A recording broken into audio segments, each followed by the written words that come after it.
If you're keeping track, today is Thursday, September 28th. Welcome to the President's Daily Brief. I'm Mike Baker, your eyes and ears on the world stage. Let's get briefed. Today, it's day one of the impeachment inquiry of President Biden, and a new twist emerges in the controversy surrounding his son Hunter's business dealings. According to Republicans on the House Oversight Committee, Hunter received over $250,000 in wire transfers from Chinese business partners during the summer of 2019. And the most intriguing part of this revelation?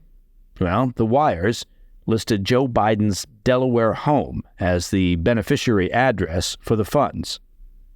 A bit later in the show, we bring you allegations that Dr. Anthony Fauci, you may remember him from the pandemic days, secretly visited CIA headquarters to purportedly influence the COVID-19 origins probe. Representative Brad Wenstrup has sent shockwaves through Washington with this revelation, casting doubt on the origins narrative. Then we'll shift gears to a surprising international development. U.S. Army Private Travis King, who darted across the DMZ 2 months ago into North Korea, is now back in American custody. Apparently, the North Koreans decided, he's yours, deal with it. That's got to be a blow to your self-esteem when even the North Koreans don't want you as a diplomatic pawn. Lastly, in today's Back of the Brief segment, we have a few updates on the embarrassing, to say the least, situation north of the border, where Canada's parliament gave a standing ovation to a Nazi soldier.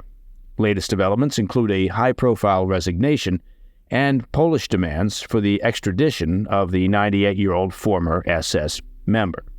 Because, well, the statute of limitations really doesn't apply to a wartime Nazi. You're always wanted, even when you're 98. But first, today's PDB Spotlight. The impeachment inquiry into President Biden is kicking off today, and it's following a major tantalizing revelation. According to reports from the House Oversight Committee, which subpoenaed Hunter Biden's financial records, the president's son received 2 wire transfers from Chinese nationals totaling $260,000 in 2019. And what's most intriguing is that these transfers listed Joe Biden's Wilmington, Delaware home as the beneficiary address. These revelations have come to light as a result of the House Oversight Committee, which subpoenaed Hunter Biden's financial records. Notably, one of these payments came from a man named Li Jiangsheng, who also goes by the name of Jonathan Li. Now, if you've been following this story closely, you'll recognize Li as a central figure. He's the CEO of an investment fund with whom Hunter Biden had a business relationship while Joe Biden was vice president. Moreover, he's the individual whom Hunter reportedly threatened over WhatsApp messages while claiming his dad, Joe Biden, was sitting right next to him. These messages were revealed by an IRS whistleblower. Now, Hunter wasn't the only member of the family that had a relationship with Jonathan Li. Evidence shows that Joe Biden had a somewhat familiar relationship with the Chinese CEO as well.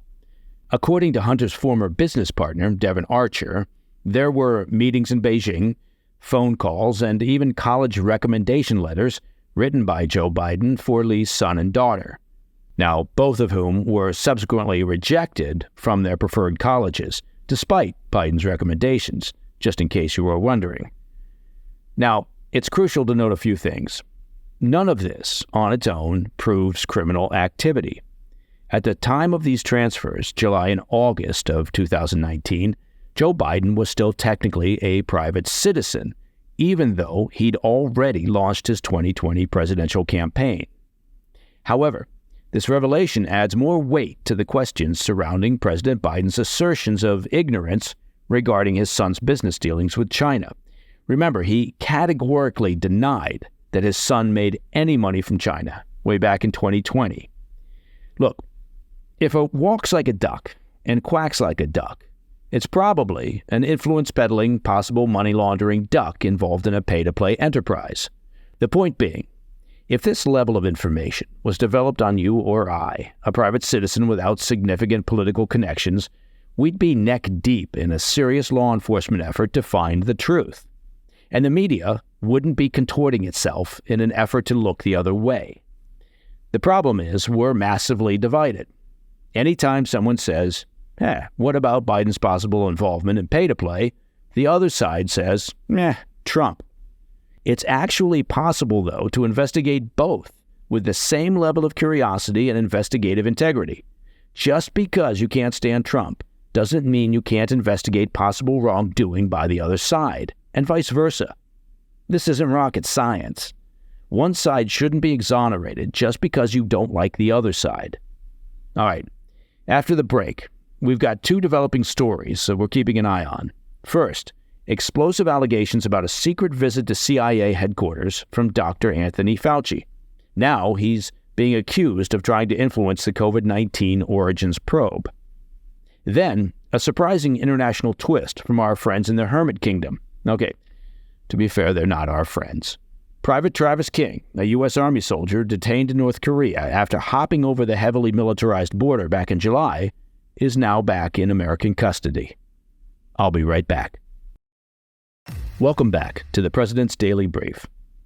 The origins of COVID-19 remain murky.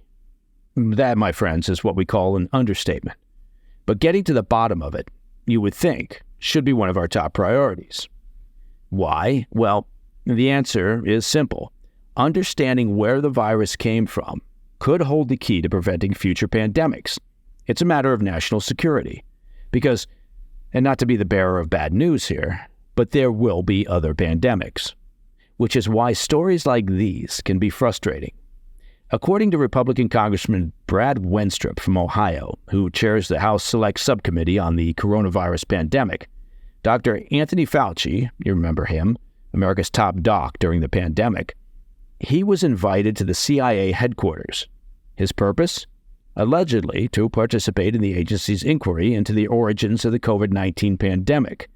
At the time, the agency had formed a COVID Origins Task Force. According to the subcommittee, they've gathered intel from multiple sources across various government agencies, all hinting at Fauci's involvement at the CIA. In a letter addressed to the Department of Health and Human Services Inspector General, Wenstrup outlined his concerns. He said, quote, "The information provided suggests that Dr. Fauci was escorted into Central Intelligence Agency headquarters without a record of entry and participated in the analysis to, quote, influence the agency's review." Wenstrup is now calling on HHS to hand over any documents or communications connected to Fauci's visits to CIA facilities and interactions with CIA personnel. As of now, the relevant government agencies have not provided an official response to these allegations. It's worth noting that the CIA has decided not to weigh in on the origins of COVID-19. Their official assessment was, quote, undetermined, meaning that the agency concluded after their assessment that essentially there wasn't sufficient intel to make a call on whether the virus originated from a Wuhan lab leak or from nature. This revelation, though, concerning Fauci's visit to Langley, follows closely on the heels of a recent whistleblower's claim, alleging that the CIA dangled substantial financial incentives to sway the opinion of analysts investigating COVID-19's origins. This is something we've talked about on previous PDBs. Now, at the moment, this story is lacking detail. Given Fauci's position during the pandemic, there could be a number of explanations for his visit to agency headquarters. I mean, frankly, he could have been visiting the outstanding CIA museum, which, by the way, is outstanding. Maybe he was taking selfies in front of Nathan Hale's statue, grabbing lunch at the cafeteria, or having coffee at the agency's Starbucks outlet. Yes, we have a Starbucks at the agency. Or there's a chance, given his role in the defining event of the time period, he could have been pontificating on the details of his favorite origin theory. There's no reason to believe that Fauci wouldn't have been meeting with the agency's COVID Origins Task Force personnel. And on the surface, there's nothing untoward about that encounter. The agency's role, after all, is to gather all possible intelligence from all possible sources. Really, the bigger issue here is the fact that we still have no better insight into the origins of the pandemic. And frankly, the entire U.S. government should be embarrassed by that fact. The government the media, and I suppose to be fair, the undemanding public have been too incurious and too passive in insisting that we get clarity from the Chinese government. Millions died as a result of the pandemic, and yet the Xi regime in China has successfully stonewalled the world in providing sufficient transparency and cooperation. And that doesn't bode well for our ability to mitigate risk from the next pandemic. All right, switching gears. You may remember the story of U.S. Army Private Travis King from back in July. King made headlines when he ran across the border from South Korea into North Korea. He had just served a prison stint in South Korea for an assault and was supposed to return to a military base in Fort Bliss, Texas, potentially facing disciplinary action. Apparently, Private King had other ideas. King's escape plan was, fairly simple. He joined a civilian tour of the joint security area at the demilitarized zone. That's the border separating the two Koreas. And from there, he simply dashed across the border where North Korean authorities promptly detained him. But here's the twist. It seems North Korea had second thoughts about keeping him. King has been transferred back to U.S. custody and was last reported on his way to a military hospital in San Antonio, Texas. It's likely that Private King's decision to seek refuge in North Korea won't reflect well on his record. All right, in today's Back of the Brief, I want to update you on a story we brought to you yesterday. It looks like there's some accountability, after all, for Canada's Parliament giving a standing ovation to a former member of the Nazi SS, not just for the politicians involved in the embarrassing moment, but perhaps for the 98-year-old former Nazi himself. It does, of course, beg the question, can one really be a former Nazi? And I think the answer is no. All right, I'll be right back. Welcome back. In today's Back of the Brief, interesting updates on a story we brought you yesterday about Canada's Parliament celebrating a 98-year-old former SS member, Jaroslav Honka. As you'll recall, the inability of anyone within the Canadian Parliament to do a modicum of due diligence resulted in a standing ovation for the aging Nazi. Well, first, it looks like there actually is some accountability on the political front. The Speaker of the Canadian House of Commons, Anthony Rota, has taken full responsibility, and he officially resigned from his post over the incident. Now, given how infrequently any politician from any location on this planet accepts responsibility, Rota's move is, in its own way, commendable. Rota expressed his regret for the error and declared, quote, "This House is above any of us. Therefore, I must step down as your Speaker." But the repercussions may not end there.